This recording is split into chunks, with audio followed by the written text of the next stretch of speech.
All Muslims who watched my video titled The Satanic Verses accused me of lying, although the references of the event are valid. Sahih Hadith from Jalaluddin al-Suyuti, in his book, Al-Dur al-Manthur. The story goes as follows. In the process of delivering Surah An-Najm, verses 19 to 21 in Mecca, the Prophet Muhammad was possessed by Satan, so that he praised the goddesses of Quraysh, Al-Lat, Al-Uzza, Al-Manat. After that, he prostrated together with the polytheists Quraysh, Muslims, and jinns. The Muslims argue, how could Prophet Muhammad be possessed by Satan? That's a lie, a blasphemy. To see if the Prophet could indeed be possessed by Satan, then we must see the history of his life. Has he ever experienced it in his lifetime? It turns out, yes, even more than once. Let's see the first example. First case. Prophet Muhammad was demon-possessed. The event started after Waraka bin Nawfal died. Waraka was Khadija's cousin, and Prophet Muhammad's spiritual advisor.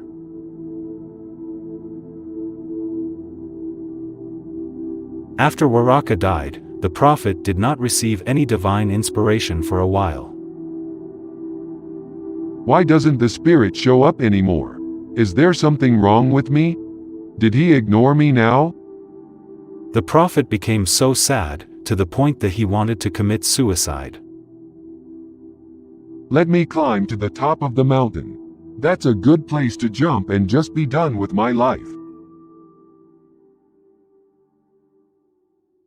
So he went up to the top of a mountain in order to throw himself down.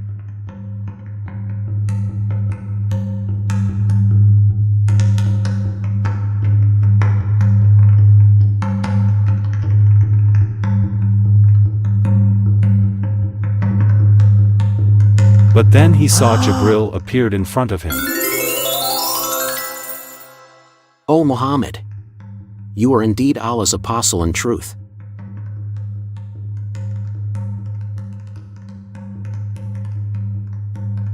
Oh, really? What a relief.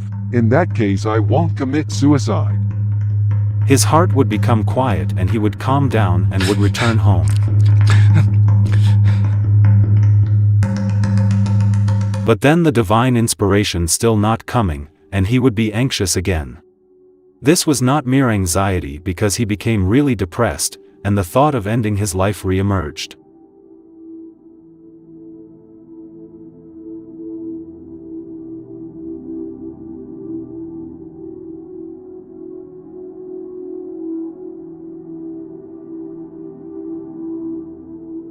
Why nothing came down from Allah? What's wrong? Oh, I am so sad to the point that I want to commit suicide again. This time I will really throw myself. Let me just die. So he climbed to the top of the mountain again, with the same intention like before. But then Jibril would show up again in front of him, and said the same thing just like before. O Muhammad, you are indeed Allah's apostle in truth. Oh, really? What a relief. In that case, I won't commit suicide. So he would climb down and return home.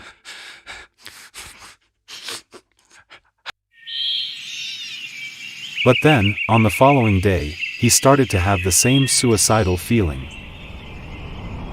The divine revelation halted for several months. Apparently, Muhammad didn't believe what Jibril told him, that's why he kept trying to commit suicide. Second case. Prophet Muhammad was demon-possessed. According to Ibn Ishaq in Sirat Rasul Allah and Tabari in his Tariq of Islam, Prophet Muhammad attempted to kill himself because he believed he was possessed by an evil spirit. In the month of Ramadan, Allah sent Jibril for the first time to meet me to deliver his message. I was sleeping in Hira cave at that night. Then Jibril came to me.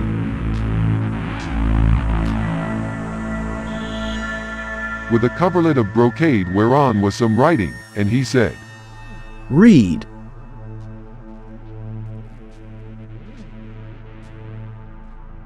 What shall I read? He pressed me with it so tightly that I thought it was death. Then he let me go and said, Read.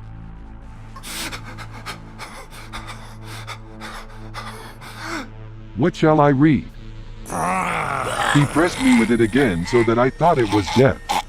Then he let me go and said, Read.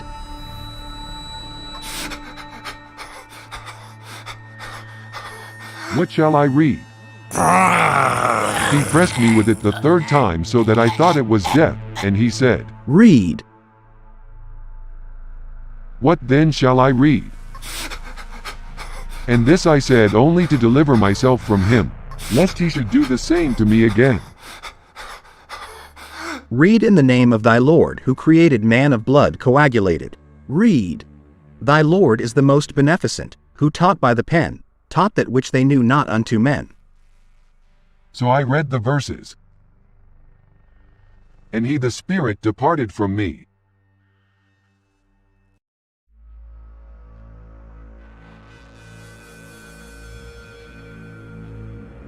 And I awoke from my sleep, and it was as though these words were written in my heart. Now none of God's creatures was more hateful to me than an ecstatic poet or a man possessed. I could not even look at them. I thought, woe is me, poet or possessed. Never shall Koresh say this of me. I will go to the top of the mountain and throw myself down that I may kill myself and gain rest.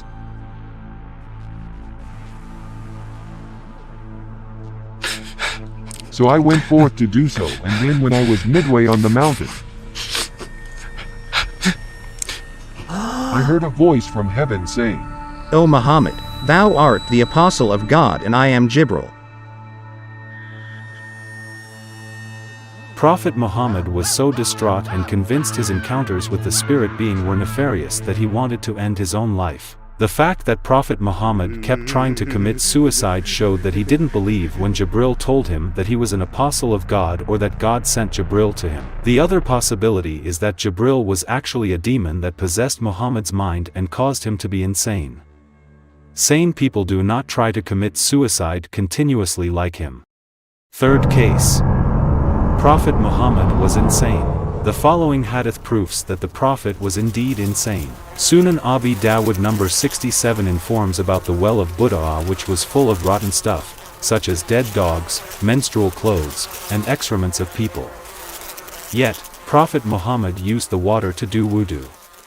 Narrated Abu Sa'ad al-Khudri. I heard that the people asked the Prophet of Allah, Ya Rasulullah, that water brought for you came from the well of Buddha. It is a well in which dead dogs, menstrual clothes and excrement of people are thrown. The water is pure and it is not made impure by anything.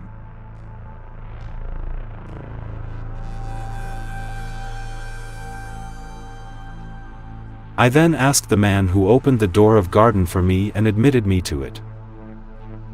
Has the condition of this well changed from what it had originally been in the past? No. It has always been like this.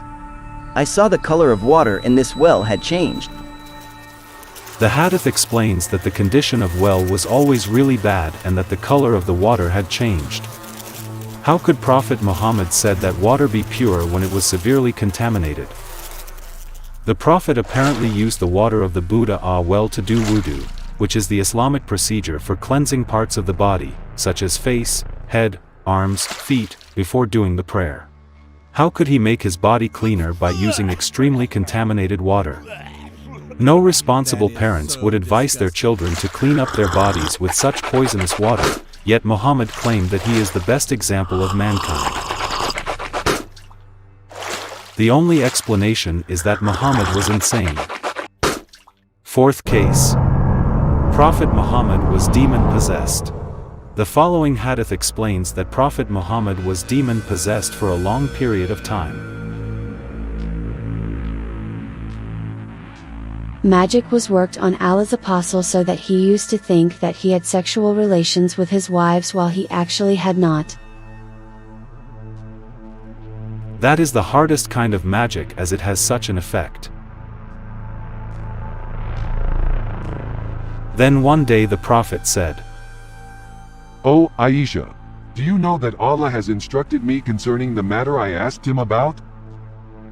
2 men came to me and one of them sat near my head and the other sat near my feet.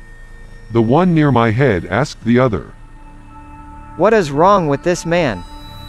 He is under the effect of magic. Who has worked magic on him?' Labid bin al-Asim, a man from Bani Zaraik who was an ally of the Jews and was a hypocrite. 'What material did he use?' 'A comb and the hair stuck to it.' 'Where is that?' 'In a skin of pollen of a male date palm tree kept under a stone in the well of Darwan.' So the prophet went to that well.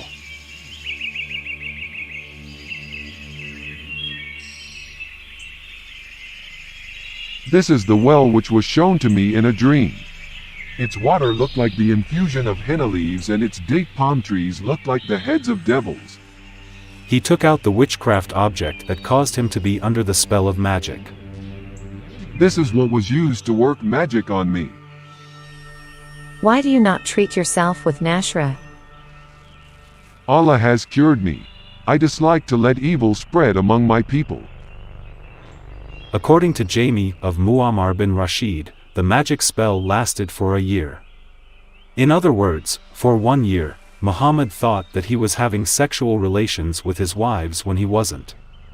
Obviously he was really lost. The Bukhari hadith explains that Allah eventually helped him by sending 2 men who revealed where the witchcraft object was hidden. But Muhammad was supposed to be Allah's greatest and last prophet, therefore, how could he be bewitched and befuddled for such a long time?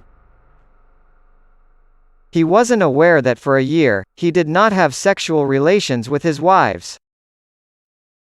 Imagine what were his wives thinking. Strange. I felt like I really doing it. He definitely not doing it with us. Oh. Maybe with something else.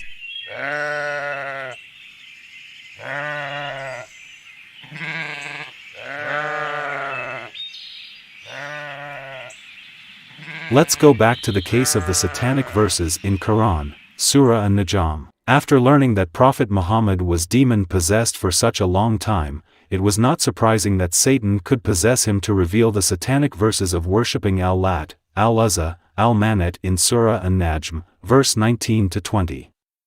The verses remained unchanged for 8 long years, until Surah Al-Hajj, verse 52 was revealed in Medina. This means the Prophet did shirk for 8 straight years. Many Muslims nowadays said these information are not acceptable. That information regarding Prophet Muhammad cannot be true, because it was against Quran, Surah Al-Hijr, verse 9, that says Allah will certainly preserve his words, and Surah Al-Ma'idah, verse 67 that says, Allah will protect Prophet Muhammad from mischief men.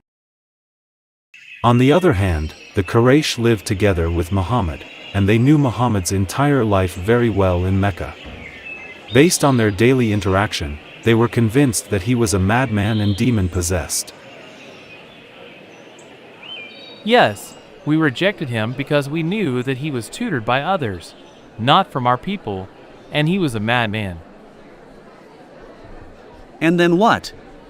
Shall we give up our gods for the sake of a poet possessed?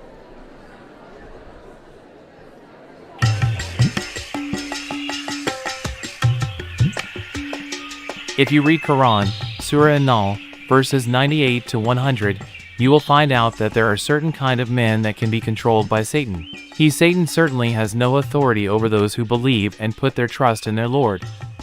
His authority is only over those who take him as a patron and who, under his influence, associate others with Allah in worship.